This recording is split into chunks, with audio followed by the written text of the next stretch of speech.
L'idée était d'avoir une discussion autour de ce devenir grec de l'Europe néolibérale, pour reprendre le titre de ce numéro de revue consacré, paru en octobre dernier, consacré justement au devenir grec de l'Europe néolibérale. C'est le numéro 39 de ligne. J'en ai ici deux exemplaires éventuellement à disposition si jamais ça vous intéresse à la fin du débat. Donc l'intention ici, je pensais d'abord introduire quelques-uns des enjeux de ce qui se passe en Grèce maintenant depuis 3 ou 4 ans, tout en m'appuyant naturellement sur quelques-unes des contributions publiées dans ce numéro spécial de ligne 39. Et puis ensuite de passer la parole à notre hôte Benjamin Coria, qui vous en montrera tous les aspects et les enjeux économiques. Et pour conclure, et avant évidemment d'introduire discussion et débat, c'est Vicky Scumbi qui focalisera l'attention essentiellement sur l'importance, le rôle aussi joué par Aube Dorée. Dans l'appel à cette invitation, ici, ou l'appel à cette rencontre, on avait donc noté que le 17 janvier dernier, au centre même d'Athènes, un jeune immigré pakistanais, circulait, si je me rappelle bien, à vélo, a été attaqué, sauvagement attaqué et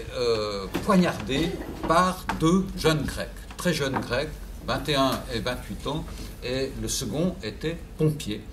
Donc il avait une fonction tout à fait officielle. Il s'est avéré que tous les deux appartenaient à Aube Dorée. Le même jour, le même 17 janvier, les ministres de l'Intérieur européens, tout ça se situe dans le contexte européen, vous le savez, étaient réunis à Dublin pour examiner le nouveau plan grec d'action sur l'immigration et l'asile. Un plan qui était d'ailleurs présenté par le ministre, je cite, le ministre grec de l'ordre public. Le ministre de l'Intérieur,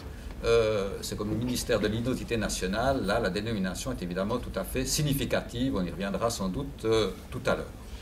Ce plan d'action quant à l'immigration, mais aussi à l'asile, prévoit d'un côté 200 postes supplémentaires pour assurer les services de réception des demandes et des procédures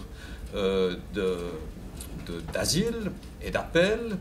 mais prévoit aussi, et c'est tout à fait significatif, le renforcement de la frontière, notamment cette fameuse frontière au nord de la Grèce, entre la Grèce et la Turquie, la frontière sur l'Evros, et ceci avec l'aide de l'agence européenne, cette agence européenne Frontex, qui est en quelque sorte chargée d'externaliser le contrôle aux frontières des migrations. Des exactions d'Aube Dorée à l'égard des immigrés, à l'occasion de cette réunion des ministres de l'Intérieur européens, apparemment pas un mot.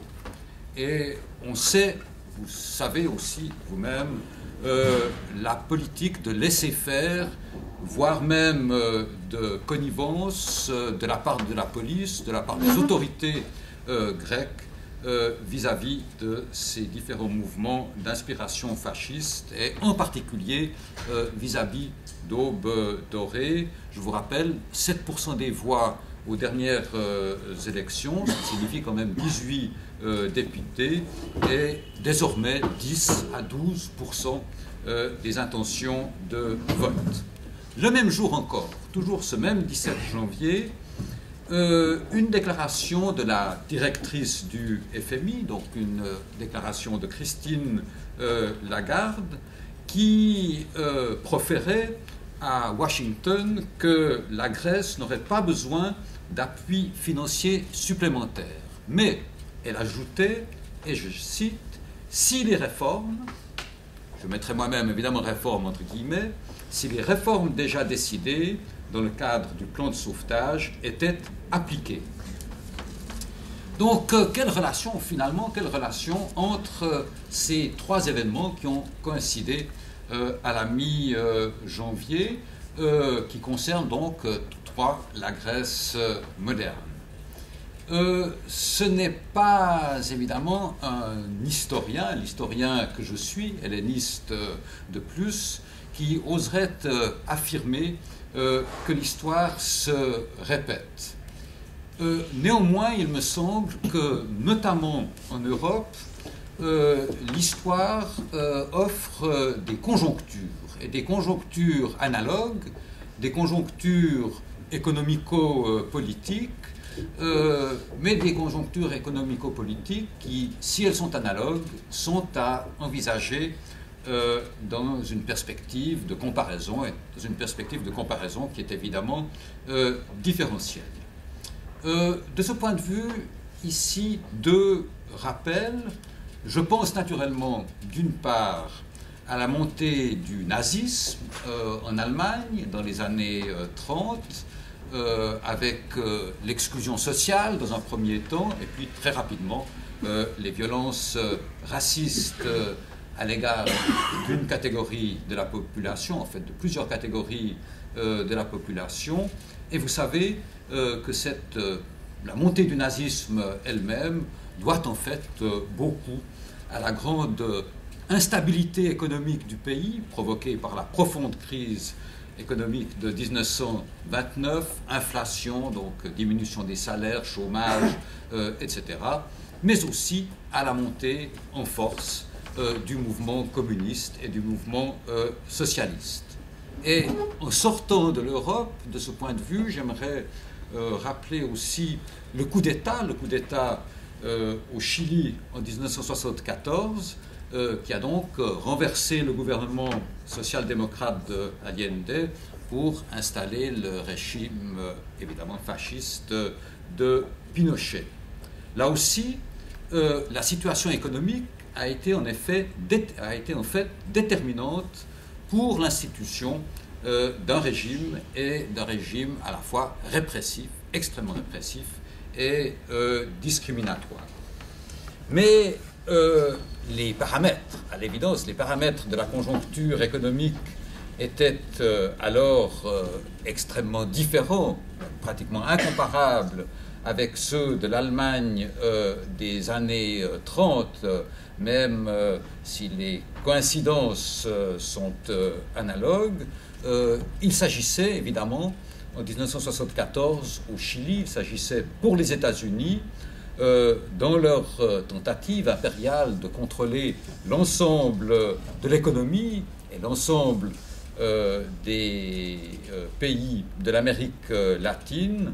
de contrôler donc à la fois économiquement mais aussi idéologiquement. Il s'agissait donc de renverser un régime socialiste, un régime en tout cas social-démocrate, qui était en train de faire ses preuves. Et vous vous rappelez que par le biais du coup militaire, la production, l'économie chilienne en général, ont été soumises aux principes du néolibéralisme, ces principes du néolibéralisme qui avaient été réélaborés, défendus par l'école de Chicago, notamment par Milton Friedman. Et pour revenir en Europe, depuis les années 90, différents pays d'Europe connaissent une conjoncture, et une conjoncture qui combine sans doute de manière différente, mais qui combine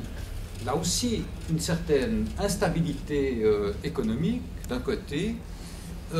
mais qui promeut la montée en puissance des mouvements d'extrême droite. Je pense évidemment à l'Italie, avec la Ligue du Nord, alliée du parti de Berlusconi, l'Autriche avec le EVP de Jörg Haider, la Suisse avec l'UDC de Christoph Blocher, jusqu'à 30% des sièges au Parlement, et la France évidemment avec le Front National de Jean-Marie Le Pen dans un premier temps et maintenant de sa fille. Donc dans l'Europe contemporaine, fondamentalement, une même conjoncture politico-économique, une conjoncture économique surtout, qui est donc marquée par une vaste libéralisation de l'économie d'un côté, mais aussi une dérégulation, une grande dérégulation des banques, avec comme conséquence finalement la perte,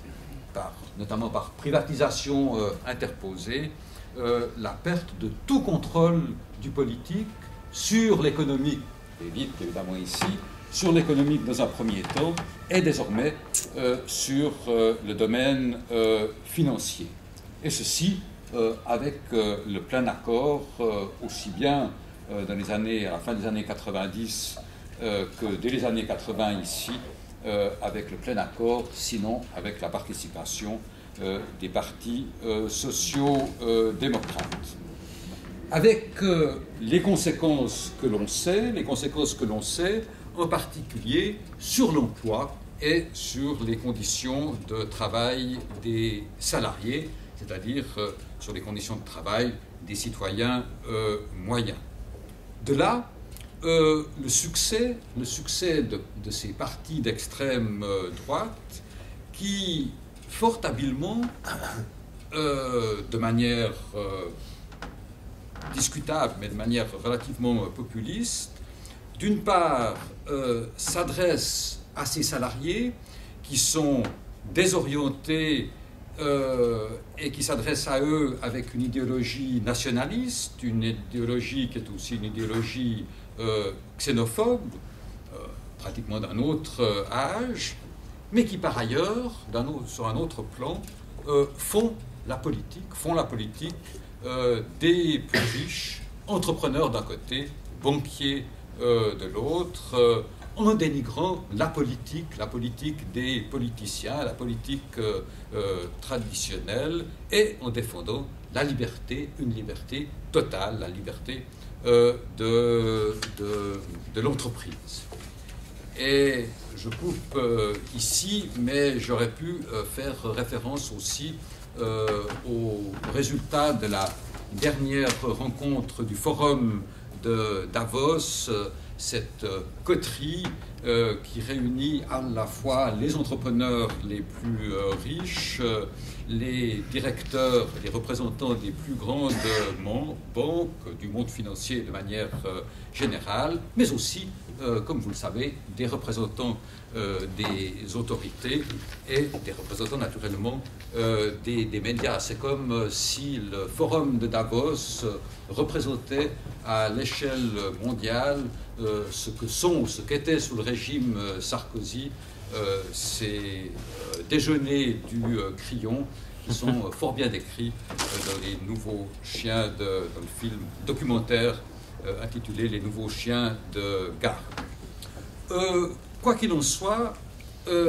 les conséquences pour les populations d'Europe quant au sauvetage des banques et quant à la focalisation sur les dettes souveraines sont connues. Je vous les rappelle tout de même, parce qu'elles concernent en particulier la Grèce, mais finalement tous les pays d'Europe. Et les autorités européennes, en accord naturellement avec les gouvernements européens, le FMI et la Banque centrale européenne, ont réussi à consacrer ce montage financier pervers qui, au fait, revient à faire payer aux populations des différents pays d'Europe les frais de la crise financière, les frais de la crise financière de 2007-2008, qui a donc été provoquée d'une part, ou dans un premier temps, par la libéralisation, disons, à la fois dérégulation et libéralisation des banques, et par les différentes spéculations qu'elle a provoquées, que libéralisation et dérégulation ont provoquées. Et désormais, les peuples d'Europe sont contraints de combler le déficit des banques de 4 manières différentes. D'abord, en tant que contribuables, pour combler la dette souveraine, notamment par l'augmentation de la TVA, en tant qu'usagers des services publics dont ils sont peu à peu privés, et les Grecs en particulier en connaissent quelque chose par ces mesures d'austérité, là aussi entre guillemets, interposées, mais aussi, il ne faut pas l'oublier, en tant qu'épargnants, par des taux d'intérêt de plus en plus bas, alors que les gouvernements d'Europe, pour combler la dette souveraine, doivent au contraire emprunter sur les marchés à des taux qui peuvent atteindre 6, sinon 7%, en ce qui concerne l'Italie et la Grèce par exemple, voire l'Espagne, comme vous le savez, et finalement, en tant que salariés, victimes de ces réformes, entre guillemets naturellement, des conditions de travail au nom de la compétitivité, au nom de la relance et au nom de la croissance. De là donc, dévalorisation des fonctions salariées, suppression de postes, aussi bien dans le public que dans le privé, chômage, précarisation, discrimination, perte du lien social, perte aussi des repères identitaires, et donc succès de ces mouvements qui ne s'inspirent plus exactement du national-socialisme, mais plutôt de ce national-libéralisme qui combine donc ce nationalisme dirigé essentiellement contre les étrangers qui sont encore plus précarisés que les populations soumises aux ukases de la Troïka, mais qui sont tout à fait complices des spéculations financières entraînées par, économiques d'ailleurs, aussi bien économiques que financières, entraînées par le néolibéralisme. Ceci pour essayer à grands traits, naturellement, à très grands traits, d'expliquer ou en tout cas de trouver quelques raisons à cette montée, en ce qui concerne la Grèce même, d'aube dorée. Mais je crois que sur le plan de l'économie, il est beaucoup plus compétent que moi, et c'est la raison pour laquelle je parle maintenant la parole à Benjamin Coria.